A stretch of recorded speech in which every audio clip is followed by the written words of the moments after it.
In today's video, I'm going to show you how to build an FAQ section on your Shopify product pages that actually converts. What's up, you guys? My name's Ashley, and this is one of the most underrated conversion tools in e-commerce. Most people treat FAQs like a help center. The stores that actually win treat them like a silent salesperson that's always on. So let's go ahead and get into it. A well-built frequently asked questions section directly answers the questions holding someone back from buying. It removes hesitation, it builds trust, and it works around the clock without you having to actually be there. So by the end of this video, you'll know exactly what questions to include, where to put them on the page, and how to set them up inside Shopify, including how to get them showing up in Google search results. Why an FAQ section on product pages are different. So a standalone FAQ page lives in your site navigation and answers general questions about your brand. A product page FAQ is something completely different. It lives on the product page itself and exists for one reason: to close the sale for someone who is almost ready to buy but hasn't pulled the trigger yet. A customer on your product page isn't looking for general information, they're asking very specific things. Does this come in my size? Will it work with what I already own? What if it doesn't fit? Those questions are actually objections, and every unanswered objection is a reason to leave without actually buying your product. So your FAQ section's job is to eliminate that friction before it sends someone to a competitor. Now we're going to talk about the Objection Ladder Framework. So before you write a single frequently asked question, you really need to understand the order in which a skeptical customer asks questions. This is what I call the objection ladder. It goes from low trust concerns at the top to high commitment concerns at the bottom. The first questions are always about fit and compatibility. Does this work for my situation? Does it come in my size, my color, my version? Answer these questions because they're the most surface level reason someone won't actually buy. If they can't confirm it's right for them, nothing else is going to matter. The second tier of questions is about quality and trust. Is this actually as good as it looks? What are other customers saying? Is this brand real? These questions are answered partly by your review section, but your FAQs can reinforce it by addressing common quality doubts directly. The third tier is about risk. What if it doesn't work? What's the return policy? How long does shipping take? These are all commitment questions, and they need to be answered confidently and very simply and very clearly. The more confident and clear your answers sound here, the more likely the customer is to actually follow through. Okay, now what to include and what to leave out. You always want to include questions that real customers actually ask. The best source for these is your support inbox, your product reviews, and your live chat transcripts. Look for the most commonly asked questions from the last 90 days and turn the top ones into FAQ entries. If you don't have the data yet, search your product category on Reddit, Amazon reviews, and then competitor Q&A sections. Real customer language is embedded right in those places. You want to leave out policy boilerplate things like, can I contact customer support, or do you have a phone number? Those belong on a contact page, not the product page. So you want to leave it clear and concise. You also want to leave out questions that nobody actually asks. If you wrote it because it seemed like a good idea but no customer has ever asked it, cut it. Every question that doesn't address a real buying concern is just clutter that makes the useful answers harder to find. Okay, now here's how to do this in Shopify. If you don't already have a Shopify account and you want to follow along, we do have an exclusive link down below where you can get signed up for a free 3-day trial, and then after that, just $1 a month for your first 3 months, okay? So what you want to do is, again, click our link down below. You can go ahead and start for free, so you'll just go ahead and, again, enter in your email, okay?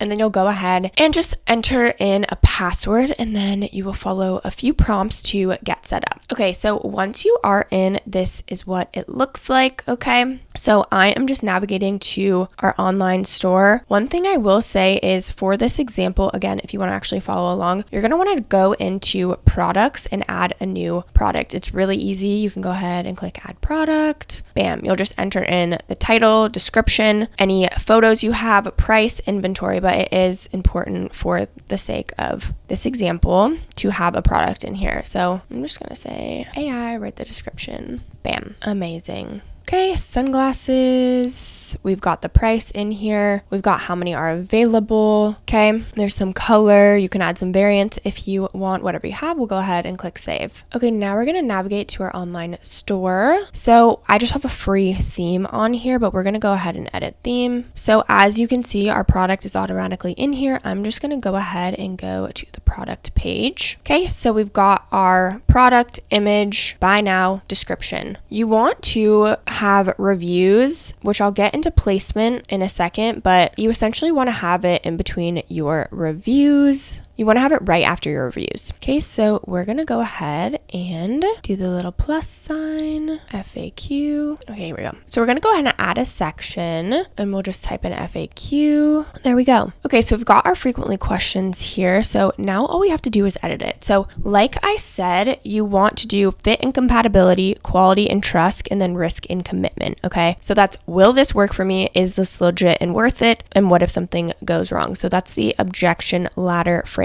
So we'll go ahead and, fit and compatibility. Go ahead and add our answer. Okay, I'm not going to do this for every single one, but then I'll do one from quality and trust. Are these polarized? Okay, yes, amazing. Then we'll do something from risk and commitment. What if they don't fit? We offer returns and exchanges. Okay, see how we're already just easing their mind so they don't have any questions about whether or not it's actually going to work for them, if it's going to fit them, if their quality is there, and what happens if they actually don't like them. Okay, so just go ahead and save that. Super easy. Now we've got our FAQs embedded directly in there. The FAQ section converts best when it appears between your product description and your reviews. So by the time a customer reaches your FAQs, they've seen the product and are starting to think about whether to buy. The FAQs answer their specific hesitations, and then the reviews below it provide the social proof that confirms the decision. That sequence of product, FAQs, reviews, add to cart is the highest converting layout for most product categories. Now, another thing I want to mention is all about adding FAQ schema for Google. So this is a step almost nobody covers, and it's one of the most valuable things that you can do for product page SEO. So FAQ schema is a type of structured data that tells Google the questions and answers on your page. When you add it correctly, Google can display your FAQ answers directly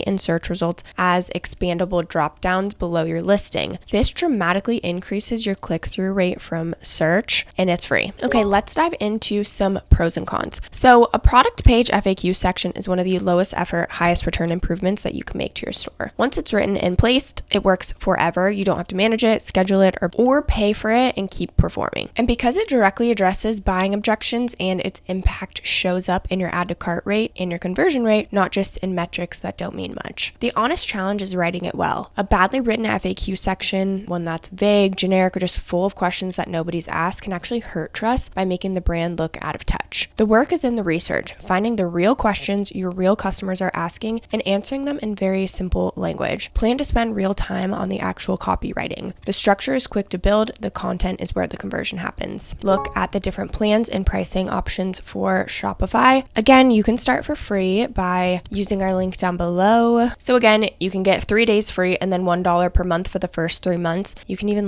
play a game with yourself and be like, okay, can I make my first sale in the first 3 months to get your money's worth to actually pay for the subscription? Okay, so you can pay yearly or annually, but honestly, annually is going to save you some money. So I'm going to go through that because I want you to get the best price possible. So the basic plan is $29 a month paid annually. And this is for solopreneurs. So you can sell online and in person. The card rates are the highest, but still competitive. You get your AI assistant for commerce, millions of tokens, and then earn up to $5,000 in credits. The Grow plan is for small teams. It's $79 a month. It's basically the same. You get everything as the basic plan, but you get up to 5 staff accounts. The card rates do decrease a bit, and you get 87% off shipping and more credits. Then they've got the advanced plan. So this is $299 a month. The biggest difference here is you can tailor your store by region and you get more staff accounts, and then the card rates do decrease a bit. Lastly is the plus plan, and that's $2,300 per month, but that is for complex businesses. You don't get the $1 per month, but you can try your first month for $399. You get everything in the advanced. The card rates are the most competitive, unlimited staff accounts, and so much more. You can customize your checkout, etc. Okay, now should you add an FAQ section to your product pages? If your product requires any explanation, if customers have ever asked you the same question over and over, or if your return and refund rate suggests buyers are getting something different from what they expected, a product page FAQ is not optional, it's essential. It's going to reduce support volume, increase conversion, and improve the customer experience at the same time. If you sell extremely simple products with no size, fit, compatibility, or quality questions, you might not need one, but that's a smaller category of products than most people think. When in doubt, add it. A well-written FAQ costs you nothing to run and can lift your conversion rate without touching touching anything else on the page. The best stores don't leave customers guessing. They answer the hard questions before they've asked and make buying feel obvious. Your FAQ section is one of the simplest ways to actually do that. Again, if you want to get started with Shopify for free, don't forget to use our link down in the description below. I do want to mention that these are affiliate links, which means we may earn a small commission at no extra cost to you. So if you do choose to use our links, we just want to thank you so much in advance for supporting our channel. It really helps us to continue to create free content and tutorials just like this. And if you want to make sure your theme is set up to convert from the start, make sure you watch my next video on the best Shopify themes for conversion in 2026. This channel is dedicated to helping you start your entrepreneurial journey and build a business that actually makes money with clear step-by-step guidance at every stage. Don't forget to like, subscribe, and leave any comments or questions below. We'd love to hear from you. Thank you so much for watching, and I'll see you in the next video.